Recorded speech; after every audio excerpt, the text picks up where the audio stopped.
Hey guys, welcome back to Sparks and Recreation. Today's going to be a re-upload of a sit-down interview I did with the FTK Racing Podcast last year. We go over what it's like to grow up in a racing family, what to expect to do enduro racing, what it takes to be involved in low-level grassroots motorsports, and basically just an overview of what it's like to be a small-time driver in a big-time world. If you have a minute, go on to his Facebook page, FTK Racing /Corey Marshall, or his Spotify or Apple Podcasts playlist. Hope you enjoy it. But his name's Justin Day. Like I said, he's a fellow enduro racer, so I'm going to toss it over to him, and then we'll get things rolling. So, hey, Justin, what's going on? Hey, not much. You still stuck in traffic? No, we're out of traffic at this point. It's a nightmare, but we're good. Yeah, when you messaged me and said that, I was like, man, that sucks. I hate sitting in traffic. Yeah, it makes me wish you could just plow through them, but Yeah. It is what it is. Yeah, I have, I just bought a truck not too long ago, and I've thought about putting a brush guard on it for the slow people on the road. Yeah, I'm pretty sure we're driving the family minivan, so I don't know how well it'd do. Hey, you never know. I've seen a few on the racetrack, and some of them do actually pretty well, and then other ones obviously not so much. But I know the caravans seem to do good, but they have the training computer up in the left front, so if you hit it too hard, it kind of leaves you dead in the road. But yeah, I had a Chevy Uplander. Actually, my first time I ever raced. I never did a boat and trailer up until this point, and that's what I used in the boat and trailer, and had no power steering.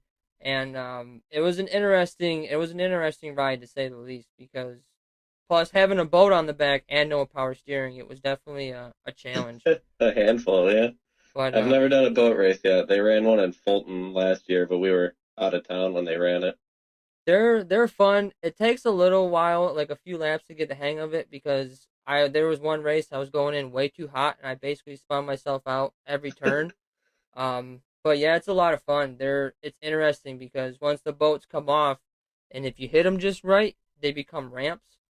And Oh boy. like I watched one of my teammates launch his car. It looked like 10 feet in the air. Obviously, it wasn't, but Oh yeah. yeah, he launched right off a boat, and I was like, wow, that's interesting. But it was pretty cool to watch. Oh yeah, no. I've watched a couple of videos of it happening. I'm like, man, the physics of it running into that first corner with everybody. It's just Yeah. stressful looking, let alone running it. Have you ever done a flagpole? No, we like you were saying you do a lot of like the Crasherama where it's like multiple events. Out near us it's mainly like plain old enduros. We don't do a whole lot of the other cool events. Yeah. I would love to do one though. I mean, I've seen it on video games and then YouTube. But Yeah, it's definitely I'm trying to think of the right. I feel like there's a lot more strategy involved. You know what I mean? There is, and then it's also kind of luck, but like, well, the first lap, obviously you start around going around the tire, and it's just pure chaos, because if you get like 30, 40 cars on the track, you have all 30 or 40 cars literally in one spot trying to go around a tire, so it's a lot of beating and banging. But once you get going, you kind of have to time it right, because if you don't, you're either going to get smacked real hard, or you're going to hit somebody and pretty much jack up your car. But it's a lot of fun. It does get kind of crazy from time to time, I'm not going to lie. Um, I've done 3 or 4 now, and it's one of my favorites besides the Enduro. Is one of my favorite events, the flagpole. Yeah, no, I'd love to do one. I've seen it, like I said, I've seen the video of it. It looks nuts, especially if you like some of the tighter. It depends on how they set it up. I've seen somewhere that's real tight, and then I've seen where it's like a tractor tire. Yeah, I don't know. I'm sure yeah, that makes a difference in how you plan that corner, but yeah. Well, because obviously if you use a car tire, it's a lot smaller and there's a lot more room. exactly, yeah. But yeah, no. Regardless, it's a lot of fun. Yeah, the Crash Ramas, we do an enduro, flagpole race, boat and trailer race, skid cars. I'm trying to think what else. There's demolition derby. They're not all. These aren't in order. I'm just trying to think of them. Yeah, no, it's like And a organized event that goes track to track, right? yeah, That like the yeah. yeah. I'm pretty. I don't want to say. I think it started in Florida, but I'm not positive. I know the track promoter lives in Florida, and he does also race, but he started it pretty much started the whole thing. And the two tracks I know they come up to when they come up to New York is Holland Speedway and Lake Erie in Pennsylvania. And I Are those ran, both asphalt? yeah, Yeah, we do a lot of dirt stuff. Haven't done an asphalt enduro yet, even. really, So Yeah, no, it's all dirt. That or the ice stuff. Like we've done a couple like the snow and ice derbies, Yeah. um, or enduros. Those are pretty fun. See, I've mentioned to a few of my buddies, I'm like, hey, we all want to go racing still. I'm like, why don't we try to talk to one of these track promoters or find somebody with a big field or something and let's just run a snow enduro. I think it'd be a lot of fun. I mean, Oh my God. The last one I did was it was 27 degrees out and about 3 inches of snow on the track to start with. It was it was awesome. The yeah, track, and instead of being watered down, a lot of times I water the tracks down when it's dirt, so you're slow the first couple laps. yeah. It wasn't. You go right out there and it was fast. So are you allowed to run studded snow tires then? No, no, you have to run a stock tire. It's like a stock street, like a highway tire or a stock Ye- snow tire? Yeah, yeah, like a highway DOT tire. Okay, yeah, You can run snow tires, just no studs. yeah, But I mean, looking at the cars that came in, very few people even had snow tires. So that first corner, we all go barreling in and almost all hit the wall because we drift right up the ice. yeah. Well, I've So, actually raced two dirt enduros, and the first one I did because with the Crasheramas, I mean, pretty much every enduro gives you, the rules. You know, you can run this kind of tire, whatever. And yep. this track I was going to, I've been to watch races, but I've never been on the track, and I've never entered an enduro there. And I was reading through the rules, and it didn't say anything against snow tires, but I was like, I really don't want to throw snow tires on this. Yeah, Get and up then last there, minute and they then kick you out or something. yeah. Yeah. So I put highway tires on, somewhat decent. I mean, they weren't great, but they weren't terrible. And yeah, that was a mistake. And half of the people there all had snow tires on. So the next time I went back, I had pretty much brand new snow tires on it. I did a little bit better until I rear-ended a guy with like 8 laps in and destroyed my car. So that sucked. Oh man. Um, but yeah, It's the dirt is worst. fun. It's a different like. Obviously, I knew it was gonna be slick, but I didn't anticipate how slick. Like Yep. I like to tuck the bottom of the track on asphalt when I go into the turn. I feel more comfortable down there, and I did the same thing on dirt, and I was about hitting the wall coming out of 1 and 2 because I was sliding Yeah. so much, and I knew it was gonna happen, but I didn't really anticipate it. I guess I was just not thinking, but it's a Oh lot of yeah, fun. it's a different animal. And what I kind of like about the dirt is it's more of like an equalizer. So on asphalt, fast cars are fast. On dirt, depending on how you choose your line, you can have a slower car and still keep up as long as you can drive the thing. You know Yeah, what yeah. Well, that's the same. That's I even mean? the same with the crash dramas because 90% of the time, we run. I think the smallest field I was in was like 75 cars. It's usually like 90 to 100 cars on the track at once. So like the first 10, 15 laps is basically like I don't want to say demolition derby because people aren't intentionally wrecking each other, but I mean it happens. So it's even if Oh you yeah, have a slow car like we were just saying, and you know how to move in and out of traffic, you know how to drive it, you're gonna be all right because when everything clears out with about 50 laps to go, then you can really start pushing the pedal down because now you have room to move. You don't have to worry about cars spinning out and all that stuff. Um, exactly. but yeah, long as you kind of play it smart a little bit in the beginning, you should be all right towards the end. I mean, I say that, and I was like I just told you, I went head on into a wall the one time, and I was still playing it smart. So Yeah, I things, always tell myself I'm gonna have this grand plan of, I'm gonna sandbag for this long and I'm gonna take off at this time, and then it never works out that way. Every yeah, time I'm like, yeah, I'm gonna save the car for the end, something happens and car gets destroyed and I end up limping my way to the end. yeah. So what made you want to get started in enduros? Well, I mean, I don't, of course I wanted to do like more faster and intense racing, but enduro is just like the cheapest, most family friendly version of racing that I know of. My dad did it when I was a kid.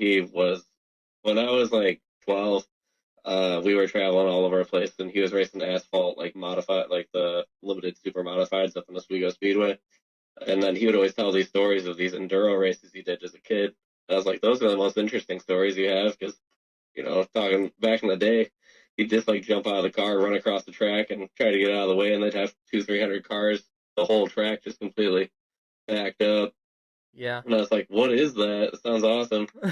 So when I finally had a chance to be older and have a couple dollars to my name to figure out buying a car, getting a car, it's like, let's try this.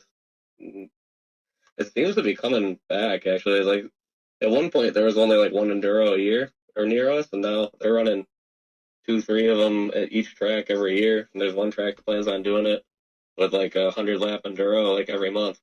Yeah, So I that's think it's rising in popularity.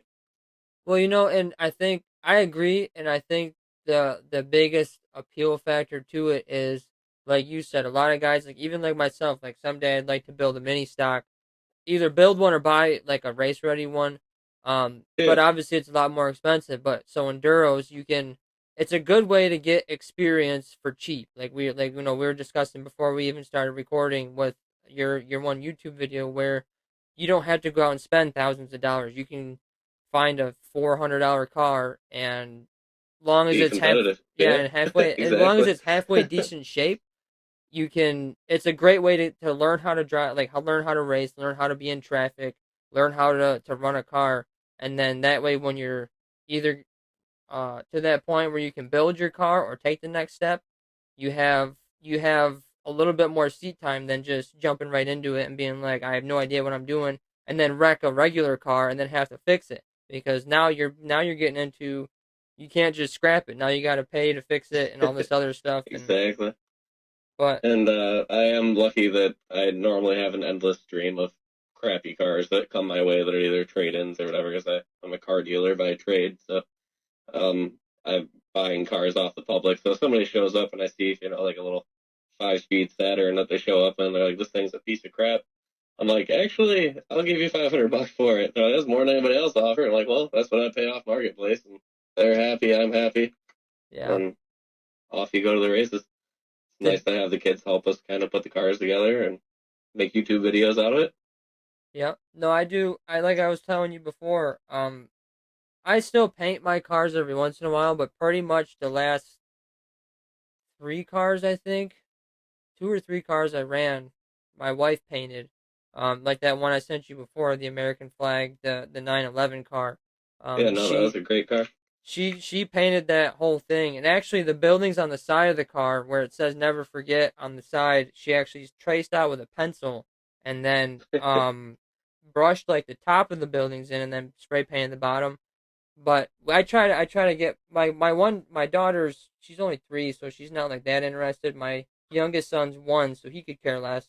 Um, Yeah. but I have a 7-year-old son, and he likes to come out there with me, and I'll give him a wrench or a screwdriver or something, be like, hey, take these bolts out or take that screw out or something. Or even if I have like door panels laying on the ground, I'm like, hey, dude, I know it's not exciting, but can you throw those out for me? Because I'm busy right now. So Exactly. That's kind of why we started doing it at this point, because my kids are about 13 and 14 at this point. So my daughter's learning how to run a welder. My son's learning how to take the glass out and how to kind of convert the car over into a race car. And yeah, instead of just doing it quick and lazy, we take the time, let the kids come up with a theme for each car, and really take the time to make stencils and make the cars way more than they really probably should be, because we all know these cars are going to get destroyed. Maybe get 3, 4 races out of it if you're lucky, but yeah. if we can put a couple days worth of family time into it, then Oh, I mean, why not? I'm pretty much along the same lines you are. Like I like to take my time when I build my cars. Like I'll like if I say if there's a race coming up in a month or two or whatever, I'll start building it way ahead of time because I like going to the track, being able to kind of just chill, relax. Like I've seen guys literally stripping their cars out in the pits, Yep. and I'm like, why? Like why put yourself through that stress? Like I was the last enduro I did, I was helping my buddy. The only tires he had available, I actually think came on the car, were studded snow tires. So me and him and another guy were needle nose players right before the race, pulling all these, trying to get as Oh many my god. studs out. And I'm like, dude. But yeah, no, I'm pretty much the same way as you. Like I like to paint my cars and make. Not that there's nothing wrong with just throwing a number on it. I mean, but Yeah, I me, mean, that's fine. yeah, But I personally like to paint. I like to make it look nice, and I have like my team colors are black and orange. So pretty much every car I've raced has been black and orange, besides like two. yeah, Um, so I like to, and like you said, like my wife came up with the 911 car, and then I did an end human trafficking car, which was like hot pink and black, which I never thought I'd be running a hot pink and black car, but it ended up Yeah, coming it's out really cool. good cause So, though. yeah, Swear. I always try to have like there's nothing like I have no issue with people that just come up with whatever idea because it's cool to see the creativity of different people and their interests and stuff. But I just like I try to keep it somewhat with like a purpose behind it. Yeah. It's just I don't know. It's just kind of who I am. Like I just like to represent something that's positive because there's so much negativity in the world now. I just I don't like it, but I try to do something that's a little bit positive and uplifting. Where so somebody might look at my car and be like, "Hey, that's pretty cool looking," you know. Like I don't know if they do or not, but I think I'm they're sure cool. they do. I've seen it when you sent me a picture of the car. I was looking at it pretty close. I see you got team logos on it, little messages and stuff. Like I get it. Yeah, Makes sense. yeah. No, it's a lot of fun, and I've said countless times on my podcast. I've talked to many different race car drivers. I mean, I've talked to grassroots guys like me and you, and then I've talked to guys that have actually made it to NASCAR. And the thing that I like to hold on to, and I think is important, is the family aspect, like you mentioned, on how we both contribute our families into it. Because you're not only are you spending time with them, but you're creating those memories. So that way, when eventually racing ends, or if you know, like me for example, when I'm gonna be taking a year off so I can buy a house, I still have those memories and all those things to look back on. And those are, and I've said countless times on the podcast too before, where you're never gonna, no one's gonna ever take those away from you. So like when you're old or whatever's going on, and you can sit back and think about your crazy days racing cars, but you can also be like, my wife was there, my kids were there, and it was a Exactly. great That's experience. half the time I find myself watching the videos of us building the cars, not me racing the cars. The cool moments of watching my kids just kind of, I don't know, in the moment, Yeah, there putting it was. together. It's cool. See, I gotta start getting into that. Like I feel awkward like if I videotape myself. I don't know why, but I do. Oh yeah, Um, but I it need is to. definitely weird. Yeah, It's weird hearing your own voice. I'm sure it's the same way on a podcast. They're like, "Oh my god, I yeah, sound so goofy," but whatever. Who cares? People will watch anyway. People will listen. yeah. I don't like my own voice. Like you know, like you hit that nail on the head. But I do play most of my episodes back just to see what they're sounding like. So that way, if it does sound like crap, I can at least know. You can Um, try it. Try to but change the ways. The worst part that I have a problem with is I'm always like, I need to not do that. Just yeah, I know I'm the same way. it's so hard. But yeah, no, that's the coolest thing in my opinion, about racing, especially the enduros, because you know it's pretty relaxed. You don't have to be on a. I mean, sometimes you're on a time crunch, but like an every weekend car, like if you know you're going racing Saturday and it's like Oh yeah, Wednesday, you have a time crunch on getting that car repaired or whatever you need to do to it. Which there's nothing wrong with that. That's cool too, because like I said, I hope to build an every weekend car at some point. Um, but with the enduros, you can take your time. And, you know, you like you said, you can videotape it. You can, and you just said a minute ago, you can look back on those. Like I look back on my own races because I don't tape the process. Like I'm probably gonna start doing. But yeah. it's plus we take a lot of pictures while the car is being built. So like I'll look back and look at some of the pictures where me and my son are standing next to the car, or he's swinging a hammer on it or something, and it's like it's especially better, or I don't know how to word it. Like if you're having a crappy day and you look back on some of those pictures and videos, it's like it's a great way to uplift your spirit, and you're just like, hey, you know what, my day sucked, but Yep. this has put a smile on That's my the face. family I'm going home to. Yeah, So it's worth it. yeah, Exactly. And that's the thing about building these enduro cars is like I grew up watching my dad spending 3 days a week like prepping, and then we're out at tracks Friday, Saturday, running multiple tracks with all this stuff, and it's just doing the to go legit racing takes so much time and effort. Whereas the yeah, enduros, if I want to do one, cool, I'll sign up. If I don't want to do one that month or doing something else, just park the car. You're not worried about points. You're not worried about. There's so much to it that kind of takes away some of the fun. Where I feel like enduro is like the most true form of racing that there is. yeah. I've said that too on the podcast many times, where there's nothing wrong at all with the NASCAR level or dirt track guys, or you know who name the series. You know, if it's like a higher level above enduros, I mean I Yeah, I support mean all that's racing. awesome. It's just it takes a ton of time. Yeah, and that's one thing that even if I get to that point, I don't want to reach what you just said. Like I don't want it to almost look like a second job where you're like, great, now I gotta get the car ready, or I gotta drive 2 hours to get to this racetrack, or like you said, am I behind on points? I need to fix the car so I can, even if I don't win, I can make a couple. Which, like I said, there's nothing wrong with it, and that's also being competitive. But Yep. if you if you let it get to that point, regardless if you're an enduro racer, dirt track racer, or NASCAR, you're not going to enjoy it and you're not going to have fun and it's going to be miserable. And I don't ever want to reach that point because racing is like, aside from my family, is like one of my favorite things to do, talk about, watch. It's just part of who I am. And it's like, I've tried not to think about racing at some points throughout the day. And it's Good like, luck it's once you physical. do it. I don't think I could do it, honestly. Like even today, like I was sitting there, I'm like, okay, I'm gonna try not to think about it. But then I was like, well, I'm gonna be talking to Justin later, and then I started thinking about racing. And I'm like, I wonder what kind of. And then I was like, dang. And I was like, look, it's only been 10 seconds, and I'm already thinking about racing again. Um, Yep. but yeah, so you're not too far away, which we were talking the other day. So would you come out to Holland Speedway to try to run it? Yeah, we want to try to run Holland at least once. I know that Star Speedway out in like New Hampshire does a huge one at the end of the year. The Halloween Howler. I think they normally average like 150, 200 cars for that one. I want to try to get out, do a couple asphalt. So if I can get those two in, that'd be my goals for the year.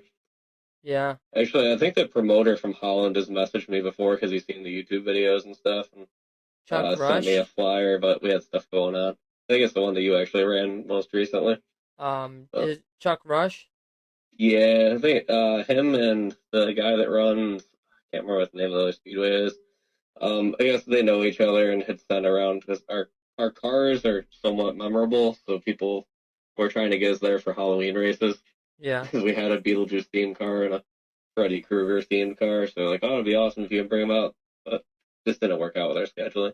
yeah. I wonder if the other track was Lake Erie because those are the only two I know of and that I've actually ran I underneath. believe so. Is Erie in PA? Yeah, Yeah, I think it's the same one.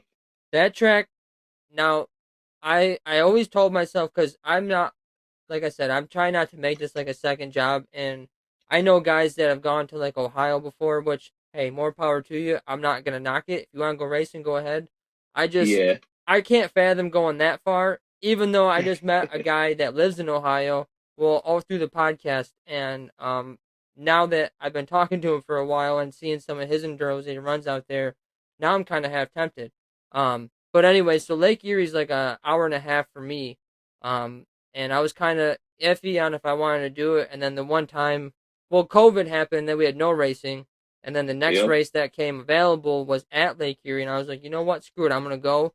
And let me tell you, it was definitely worth it because that track is an awesome track. It's nice. It's not super bumpy. It's Yep. not super. It's not really banked a lot, but it's very wide. So there's like if there's like Yeah, there's room to get around if there's a mishap in front of yeah. you. So I yeah, love if wide tracks because they actually get around the mess. yeah, that's what's difficult about Holland. There's two things that I know about Holland that's fairly difficult in my opinion is it is very tight, and if you're not paying attention, if you try to go around somebody on the outside, you're probably gonna smack the wall if you're not looking. Because it's Yeah. just that's just the track. I mean, it's a fun track. Don't get me wrong. And then it's very very rough on tires. It's just an older track. Um, so though aside from those two things, I that's my home track. So I love going there. I mean, I've raced there. I don't know 5 or 6 times now, and like it stinks for next year, but I'm still looking forward to the Crash Rama's coming because I'll still probably go and watch. Um, Yeah. but yeah, those if you make it to Lake Erie, I think you're gonna have a blast because it's a big track, it's pretty quick, and it's just a lot of fun.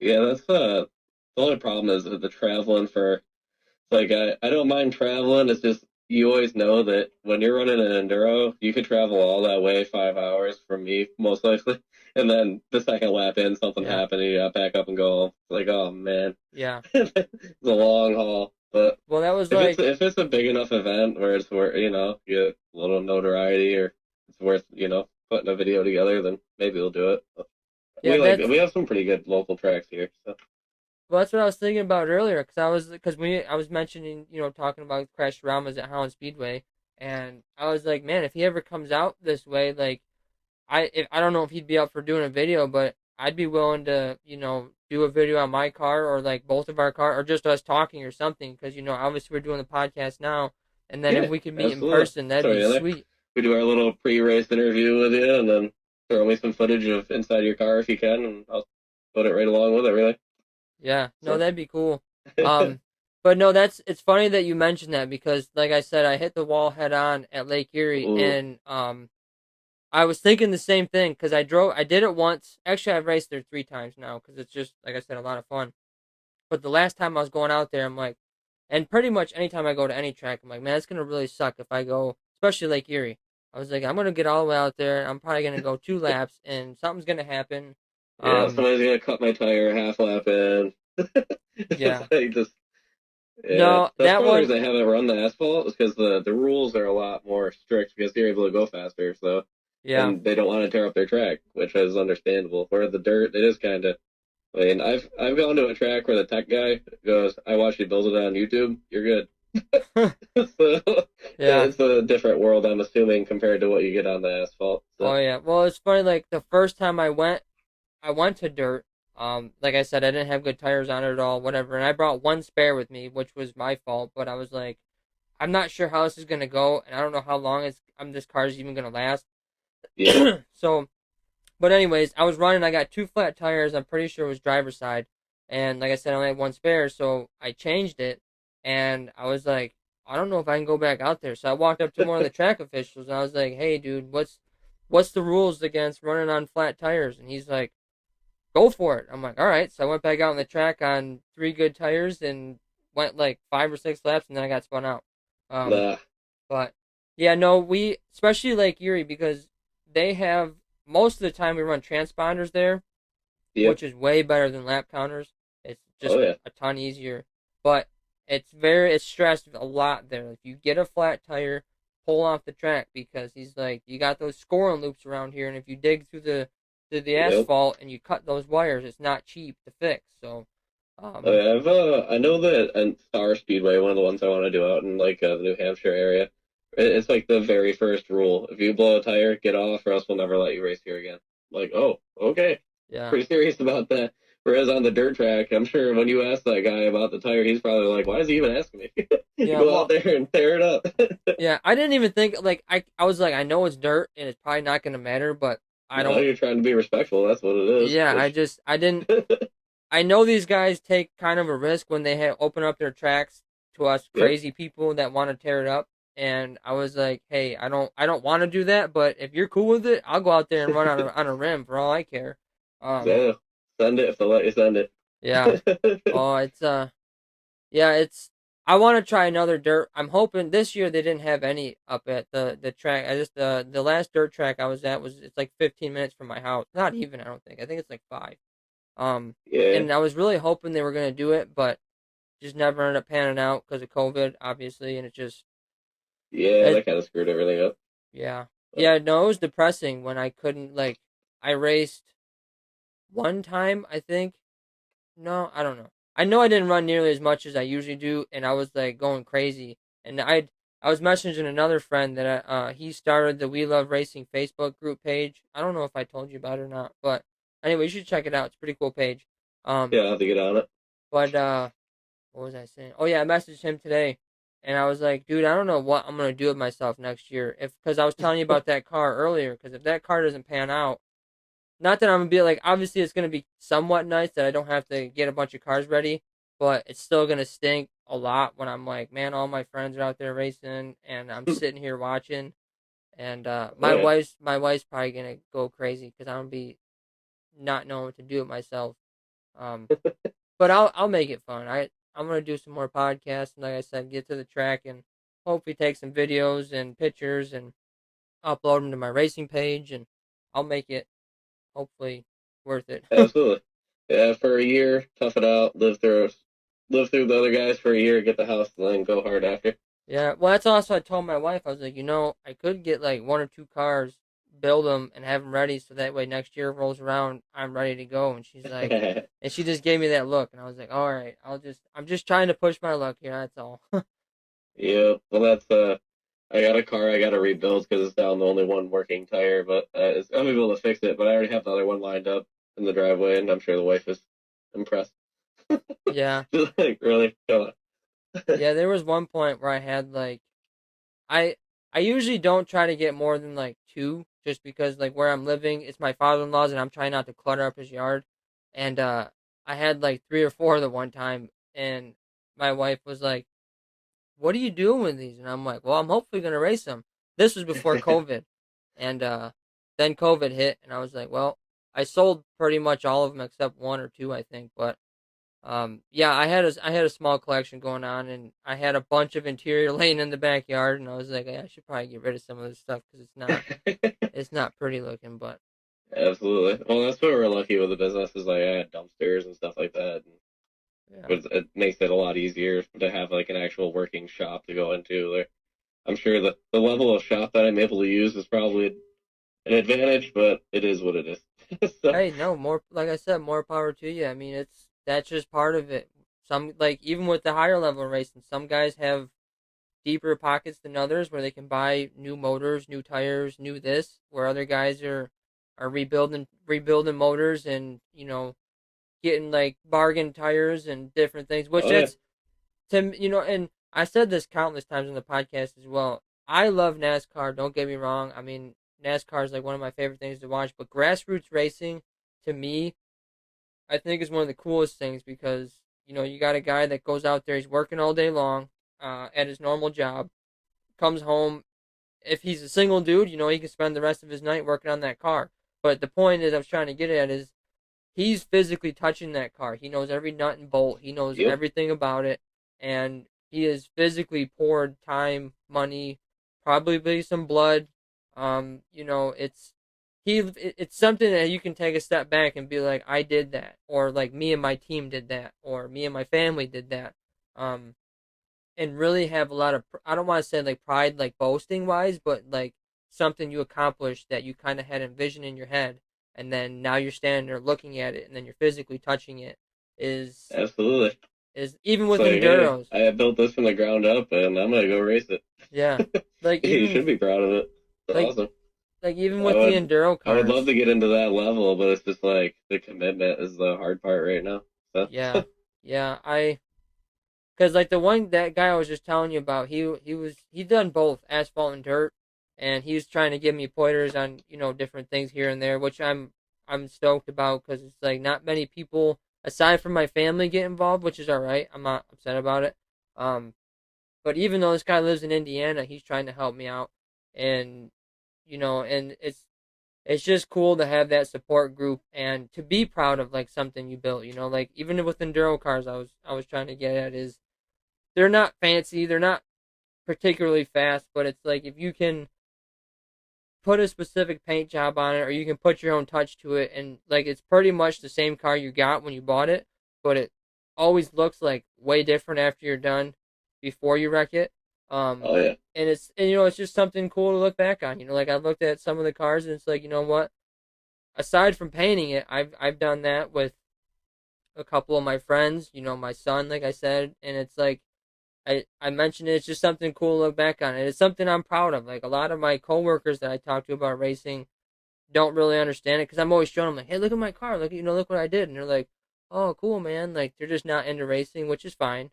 Um, but it's just hard not for me. It's hard for me to not like want to show people what I did well, because well, it's that's just what we've been doing. Like some of my friends that they never watched NASCAR or anything, they come to one of these enduro races and they're like, man, that'd be fun to do. And I'm like, let's build you a car.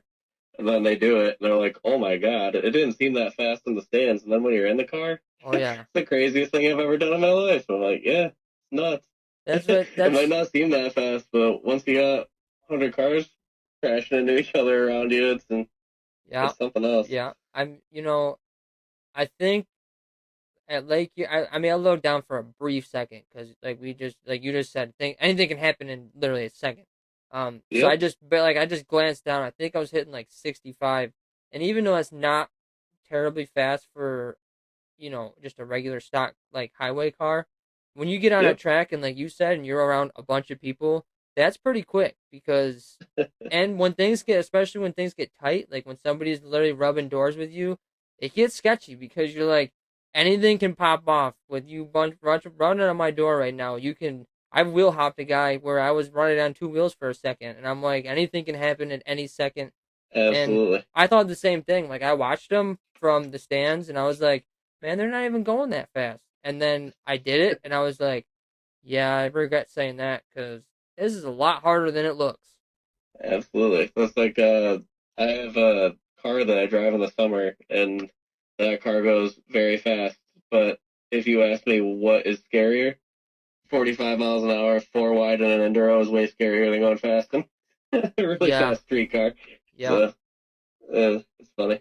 Speed's relative, I guess, to what's going around you. So, yeah. And like we said before, for an enduro, it's not necessarily speed. It's kind of like a little bit of strategy and just playing your next move. Like it, exactly.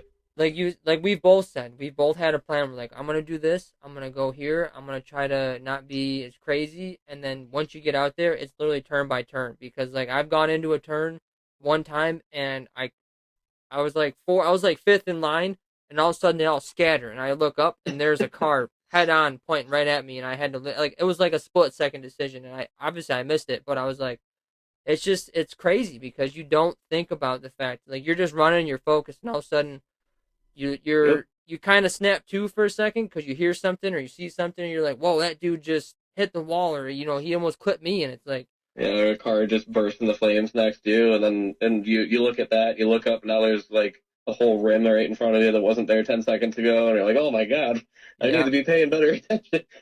yeah.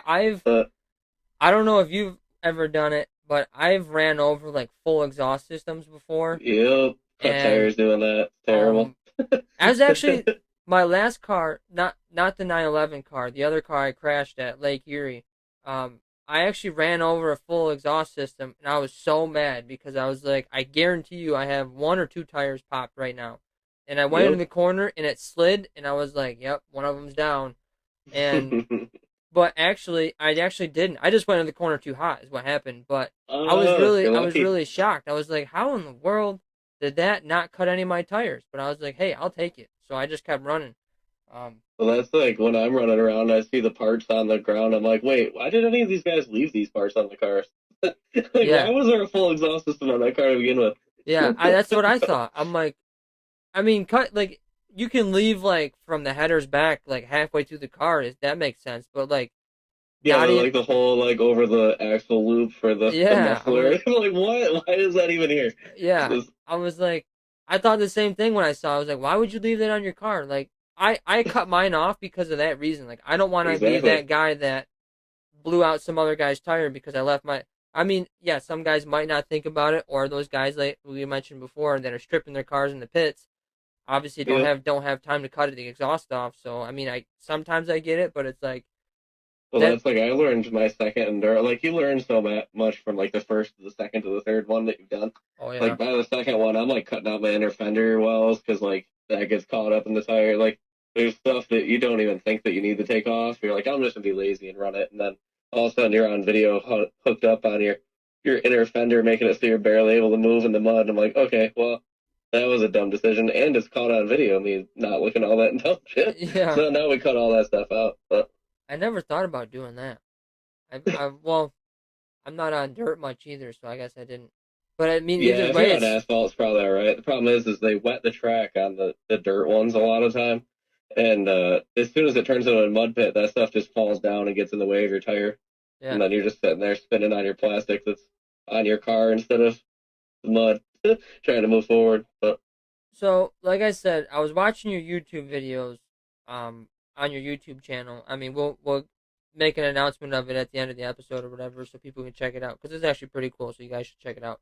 Um, but I was wondering, so is it in the rules for some of the tracks that you run at to keep the windshield in?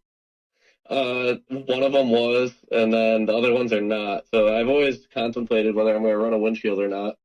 I normally have been just so I have a spot to mount my GoPro or my camera mount because there's not a whole lot of spots inside the car where it'll really Yeah. stick very well to. But I need to get away from it because like every enduro that ends up being super muddy, I'm not just like fighting visibility the whole time.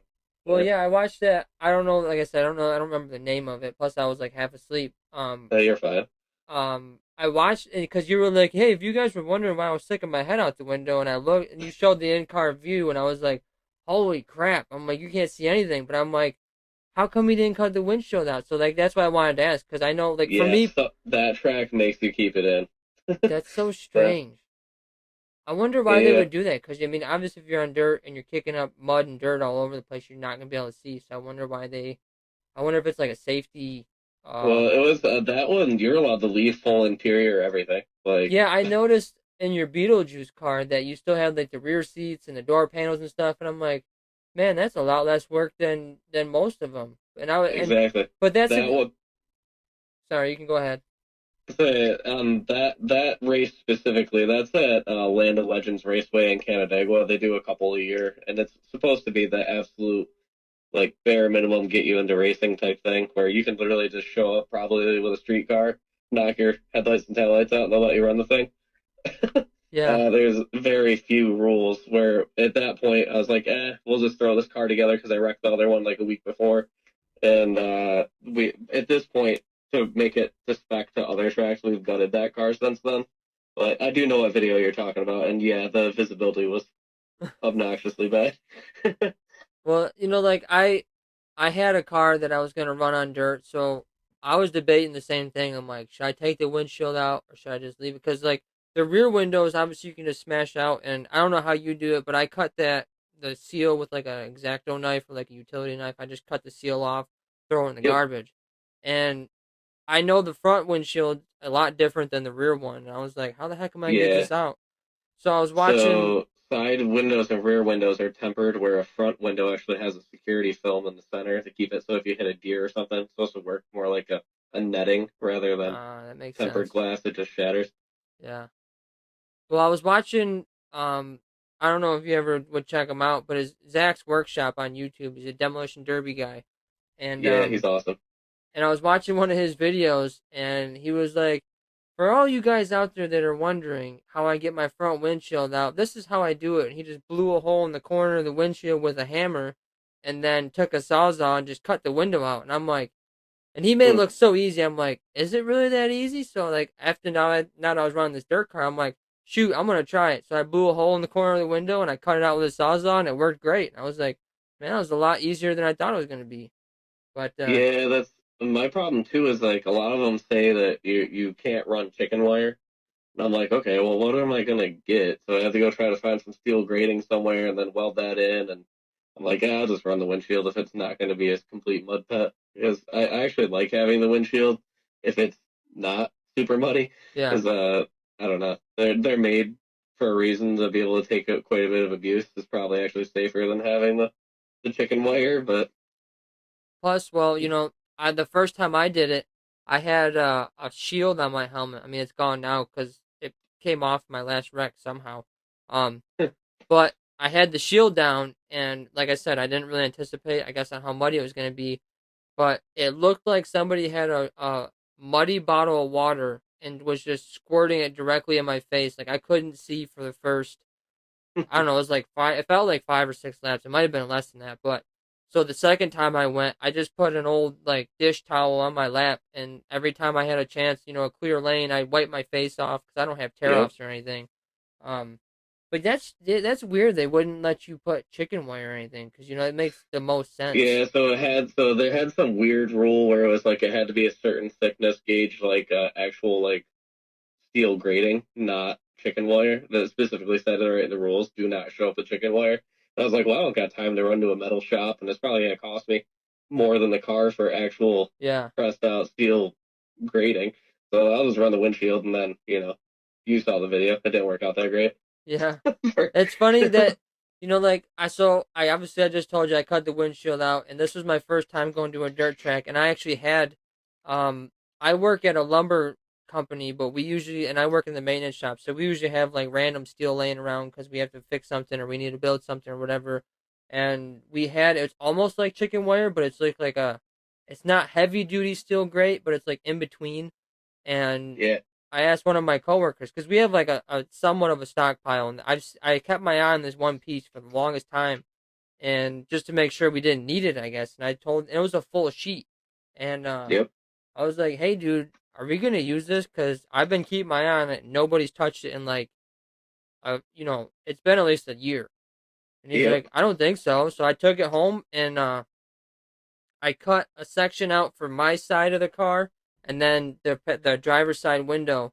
And when I went through tech, that guy was like, the one tech guy was like, "Whoa, dude!" He's like, "You're way safer than any other." He's like, "The driver's side and this front windshield is probably way safer than most of these cars." And I was like, I think that's a compliment. I'm not sure. Right? He's like, did he tell me I put too much effort in, or am I safe? Yeah. Well, see, it was funny because I didn't really. So, like, the first time, that's what I did. And it worked, but then it kind of screwed me up because, since I didn't have it go over the whole windshield, I only had it over my where I was sitting, and it was bouncing, and it disoriented me so much. Like, I thought I was going straight and I was turning, and then when I thought I was turning, I was going straight. It was screwing me up. Like, I couldn't. My depth perception was all messed up. It was really weird. I mean, then I got used to it, but Yeah. I was like, wow, this is trippy. That's the only thing that's weird about enduros is like you can hyper focus on these things, so like that's happening in front of you, and you still find a way to fight through it and still finish the race. Like when the windshield's completely covered, or the piece of I've seen guys with hoods like flown up and they're still racing. I'm like, how is that guy doing that? Yeah. But when you're in the heat of the moment, you just figure it out. Well, see, Well, it's funny that you mentioned that because that 911 car I sent you a picture of, there was an actual event where it's called the Hoods Up Race. So, I mean, it's basically what it sounds like. You strap your hood up and your trunk, so you can't look out the rear window and you can't see out the front window. And they did it once, I think, before, and I wrecked my car, so I couldn't do it. I mean, the car was junk. It was terrible. But, so they did it this time, and I was like, you know what? It's something new. I've never tried it, so I'm going to try it. And I personally don't like it because the only thing going through my head was we had probably 25 cars, I think, to do it. I mean, it was kind of a big field for a hoods up race where you can't see anything. And yeah. the only thing going through my head was I can't see out the front of my car. And I'm like, what happens if somebody spins out driver's side facing me and I T-bone them and I end up hurting somebody? You mess up some guy. Yeah, so absolutely. like that was like because there was a few turns, like a few times where I was really coming in hot. I was carrying some good speed, and then that popped into my head, and I let off the gas like immediately because I'm like, I wouldn't want that to happen to me, and I wouldn't want to do it to somebody else because not only are you wrecking your car and their car, but you could break their leg or break their arm or something or ribs, and I'm like, I don't want to do that to somebody.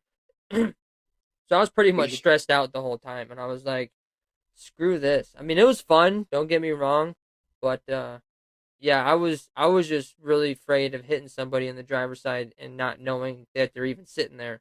So, Yeah, but I'd probably pass on that race. yeah, It sounds just like it'd be frustrating not being able to see anything. They're like, and all right, this is annoying. I'm good.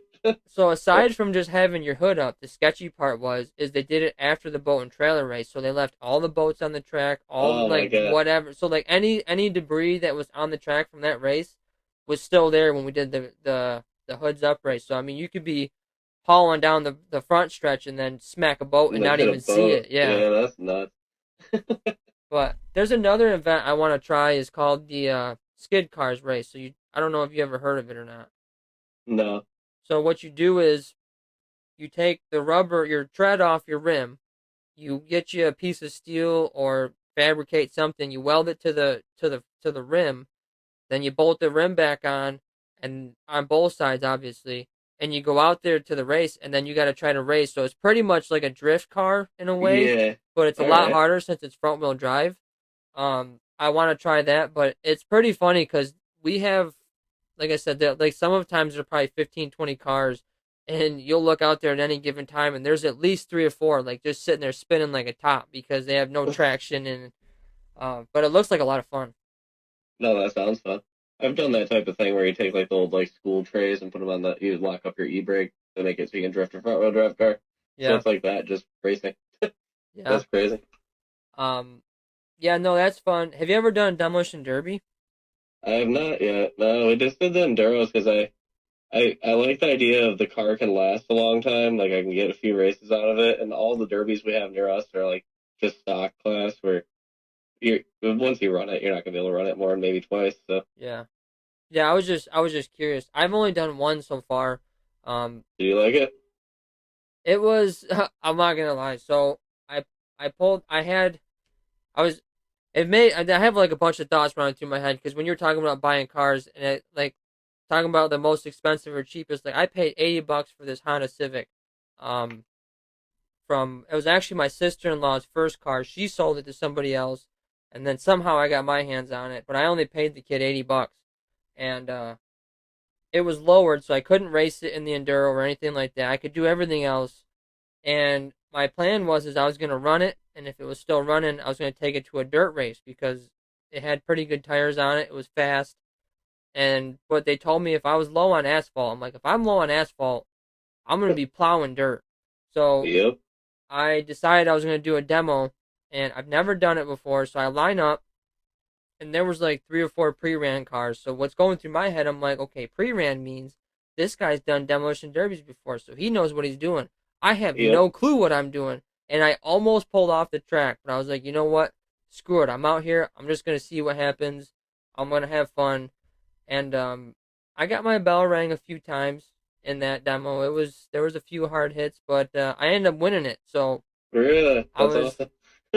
I was like, hey, you know what? It was kind of a weird experience because like I knew there was me and one other dude running, and I ended up getting wedged between the other car that I was trying to kill, and then there was another car that was dead behind me, and I was stuck. So I was just trying to rock my car out, and then they threw their checkered flag, and he was still trying to move, and I couldn't tell if he was or not because there was so much smoke and Yeah. radiator stuff going on, and I was like, whatever. So I get out, and everybody's like, hey, congratulations, dude, and I'm like, for what? They're like, you won. I'm like, are you sure? Because I'm like, I'm pretty sure he was still moving. So I get done with the demo and we get done with the fireworks display and everything. So I go down to the payout booth because I was just curious. I didn't know. And I was like, hey, who won the demolition derby? And actually, it was actually Chuck Rush's wife, her Carmen. She does a lot of that stuff. And Yep. she was like 32M. She's like, whoever was 32M. I'm like, oh, that was me. And I was like, oh, wait a second. So I did win. And I was like, that's so crazy because I didn't know what the heck I was doing, and I ended up winning. With an $80 car. Yeah, I That's actually, awesome. I Yeah, you won actually, money with an $80 car. yeah. So like I said, I paid $80 for it. The demo I won 300 from, and then I did another race earlier in the night. It was a chain race. Like I was in the dead car, and I was getting pulled by one of my buddies, and we only had, I think, 3 or 4 of them out there. There wasn't too many that wanted to do it. We ended up spinning out very first turn because I don't know what happened. We ended up spinning out, get stuck in the mud. The other 2 guys broke apart, and then the other group won. So we took second, and he gave it was like $100 for a second. And he comes up to me and he's like, "Here, man." He's giving me $50, and I'm like, "What's this for?" He's like, "We got second in the chain race," and I'm like, "Well, I'm pretty sure I caused that accident, so you can just keep it. It's not a big deal." And he's like, "No, I insist." And I was like, "All right." So made almost $400 off an $80 car. So I was like, "That's all There you right." go. See, it works with that YouTube video. You can make money having fun. Yeah, and you know, Yeah. I didn't know until I started racing how valuable converters were. I had no clue on Oh how. yeah. If you're so like in the auto business, we know all about converters. Like I specifically do Subarus, and there's some that are worth like 1,300 a piece. So you're always Really? worried that people are gonna, steal them. Well, So it's funny you say that because I don't know if this was in my area or not or around Buffalo or whatever, but I heard a story where there were dudes breaking into brand new like dealerships like Chevy, Dodge, and they were cutting the converters off. There was like 40 cars. They cut the converters off and stole them. And oh, I'm like, okay, first off, that's a ballsy move. Second, how are you going to go to any scrapyard with a brand new converter and be like, hey, what can you give me for this? Because, I mean, if you show up with a box of like 25 converters and then you see on the They're all news, brand new. yeah. But it's like, yeah, I had no idea. So yeah, basically the problem is that the only people that actually get good money for converters are people who are actually scrapping them legitimately because, like you said, there's a tag on each one that has a number, and then you put your license with it. The people that are stealing them and they're selling it for nothing. They'll probably sell $1,000 converter for $50 to some guy that's willing to give it to him at a sketchy place. You know what I mean? Yeah.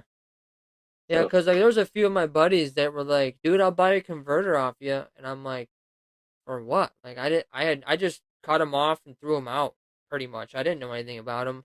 And then he was like, yeah, some of them can be pretty, pretty valuable, like $900. And I'm like, really?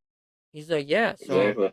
I didn't, and that makes sense now because that one car I crashed, he was like, the guy I was telling you about with the junkyard, he's like, don't cut the converter off it. And I was like, all right. And I didn't really think anything of it. I was like, I don't know why you really want the converter. And then I started looking into it a little bit, and then a lot of my friends were telling me, and I was like, oh, that makes sense. I didn't really think about it, I guess. Oh yeah, the certain, especially like the mid '90s, like GMs and early 2000 GMs have like some pretty valuable ones where you buy a car off marketplace and the owner doesn't know that. I mean, by the time you scrap that converter, you're already positive into the race car. Yeah. Then off you go. Yep. Well, Hey, it's just putting money back into it for paint, tires, or whatever else you need, I guess. exactly. All right, we're going to take a quick break. Hey, guys, we're back from the break. I know I say it every time. I apologize. But anyways, I'm having a great time talking with Justin, talking about enduros, and actually just kind of relaxing and chilling. Like it's just refreshing to me. Um, but anyways, yeah. So when's your next race, or are you done for the year? So we were supposed to do one January 1st, but we're actually going to be in Florida doing a family trip. So I don't know if that one's happening. They are kind of we did the same race last year and it turned into a huge mud pit and all the cars got stuck the first lap and it took like 3 hours to get the race done. Wow. Uh, so what they're doing is they're going to kind of play it based on the weather and wait till it's actually frozen, so it'll be a true ice race.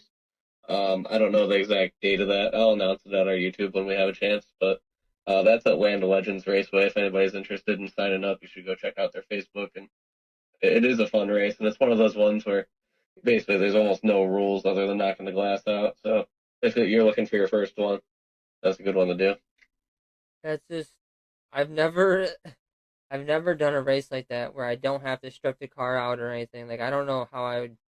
That'd be weird to me. Cause plus I'd probably just strip it out anyways. Cause I'm like I have to. It's just kind of who I am, I guess. But that's Right? kind of cool though. I mean, you can don't have to really. That's crazy. You don't even have to cut a hole in the hood. You don't got to do nothing. No roof cell. Spray paint your car. Send it in. Yeah. Well, I mean, hey, that's like you said. That's a great way to start getting involved because you basically just get in and go. I mean, that's It does take time to build a car. I mean, to purely strip a car, put a crash bar in, and do what you're supposed to do, is you're going to have a couple days tied up into it if you're a normal person. So if you can try it to see if you like it the first time with minimal effort, and then there you go. so. Some of these enduros that you're running, do you have to put a door bar on the outside and the Yeah, inside, we or we run door bars on the outside on most of the tracks are requiring it, but we're in a very lucky spot. So like, we're from Mexico, New York, which is like kind of in the center of up near Lake Ontario, and within an hour of us, there's probably 6 tracks.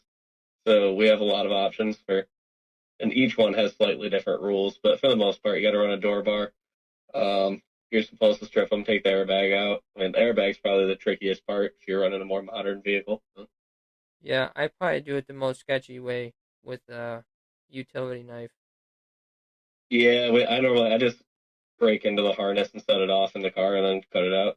But Yeah, I normally just I just because I'm lazy to be honest with you. Once I get to that part, I'm like I don't even care anymore. So I literally just will cut like a circle or an X in the steering wheel and then very delicately pull the airbag out and then just cut the airbag off. yeah, yeah, that works too. I normally like it's fun on YouTube to put it in slow motion, so we'll set them off. That or we'll like set stuff on top of them and blow it in there or whatever. But, Yeah. Don't do it to your friends. I've watched some videos of guys do that to their buddies, and it's like I'm oh pretty my sure you god. just killed them. Yeah, don't do that. Like I I don't watched know how one. those guys are alive.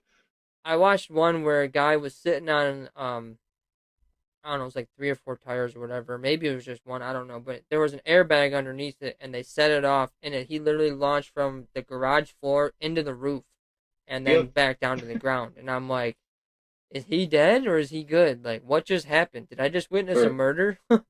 I've seen that one too. It's very sketchy. Yeah, if you're listening, don't do that. Yeah, no. Unless you really don't like the person.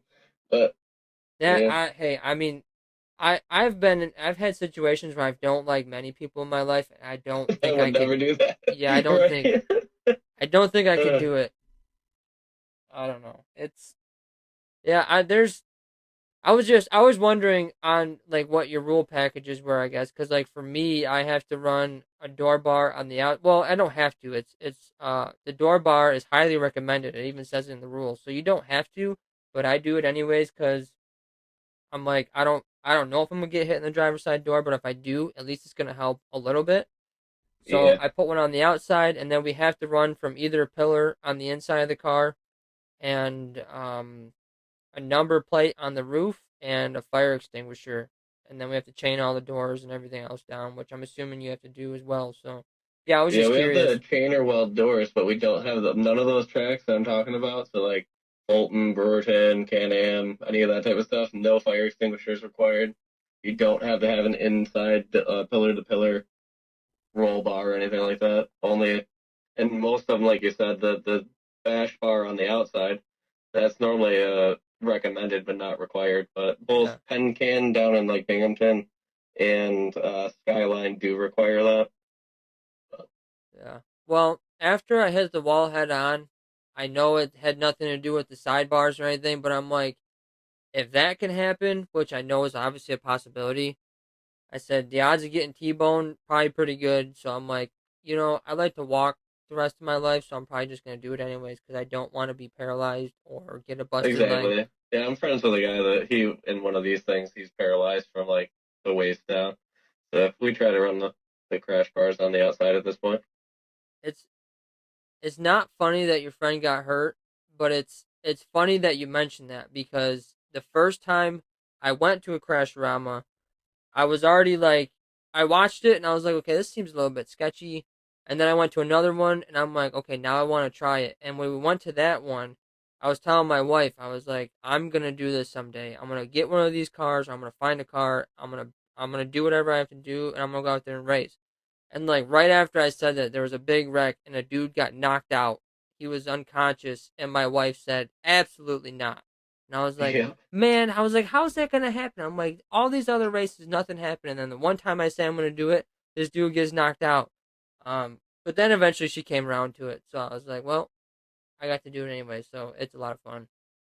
Yeah, and do they make you guys run like a neck brace and a full race suit and stuff like that?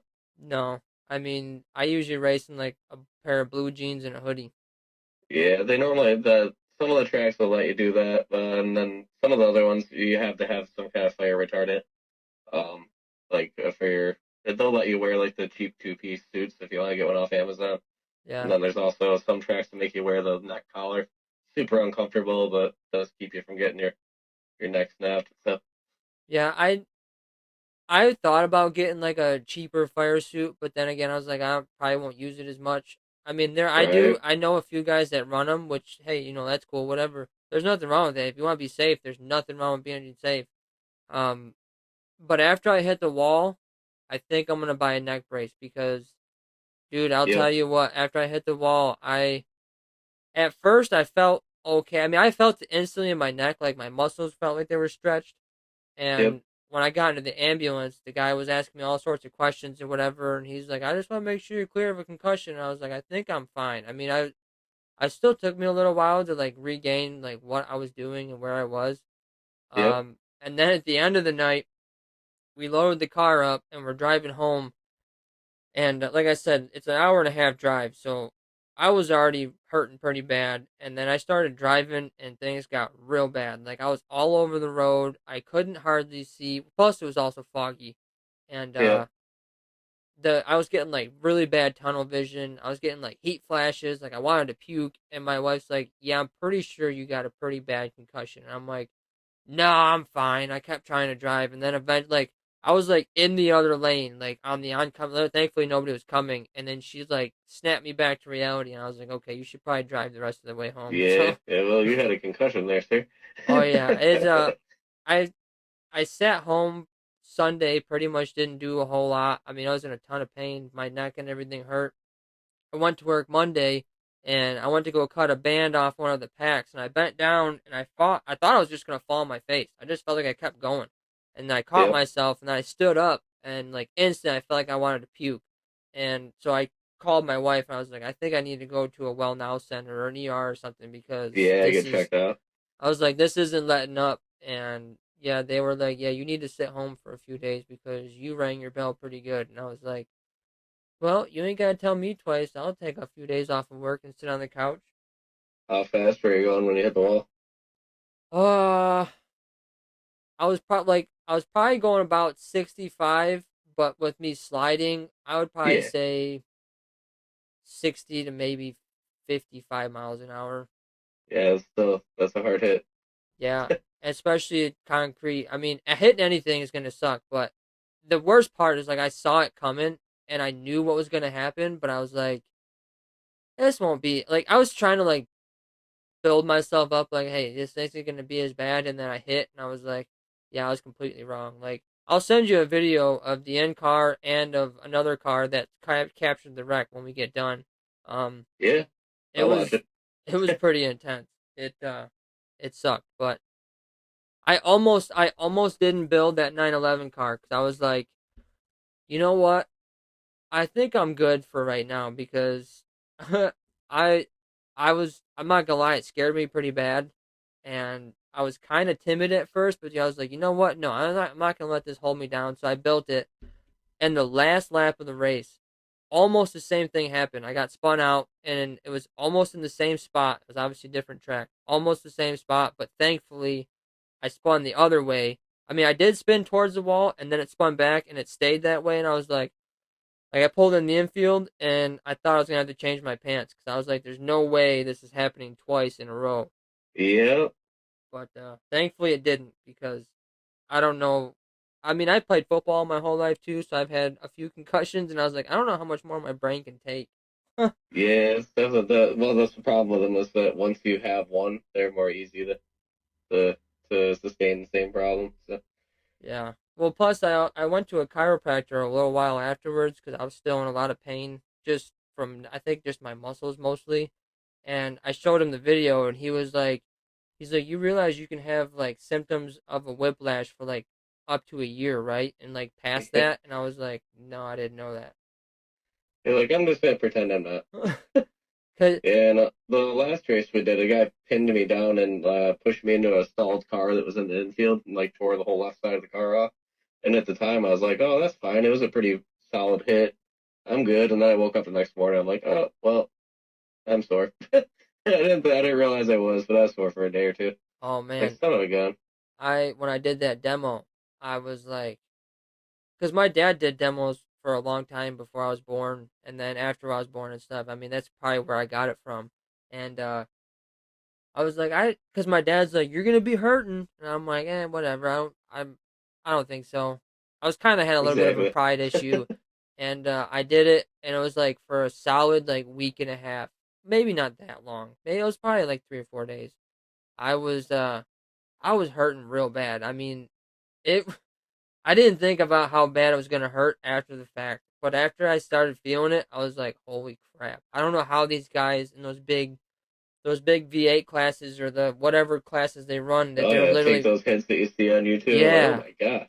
yeah. I was like, how are that world you keep even like how can you walk right now? Like I don't understand it, but It's the same way I felt. I got up. I'm like, man, I am old. I feel old. yeah, I'm sore and achy. I'm only But 32, but there's some mornings where I get out of bed and it's hard for me. It feels like it's hard for me to walk. Like my back hurts, my legs hurt, my neck, my shoulders, and I'm like, this is not good. I'm only 32 years old. What is it?